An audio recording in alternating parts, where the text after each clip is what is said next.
இந்த சும்மா அப்படிங்கிற சொல்லுல ஒரு மேஜிக் இருக்கு. என்னன்னு சொல்றேன் பாருங்க. அதாவது நம்ம அன்றாட வாழ்க்கையில ஒரு நாள்ல ஒரு தடவையாவது இந்த சொல்ல நம்ம பயன்படுத்தி இருப்போம். ஆனா இந்த சொல்லினுடைய பொருள் என்னன்னு உங்களுக்கு தெரியுமா? பெரும்பாலான அகராதிகள்ல கூட இந்த சொல்லுக்கான பொருள் இல்லை. ஆனா இந்த சொல் நம்ம மொழியில, முக்கியமா பேச்சு மொழியில ஒரு மேஜிக் பண்ணுது. அது என்னன்னா, வர்ற இடத்திற்கு ஏற்ற மாதிரி இந்த சொல்லினுடைய பொருள் மாறிக்கிட்டே இருக்கும்.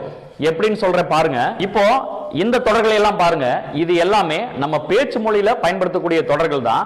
இப்ப பாருங்க, சும்மா கிடந்த சங்கை எடுத்து, இங்க சும்மா என்ற சொல்லிற்கு பயன்படாம அப்படின்னு பொருள்.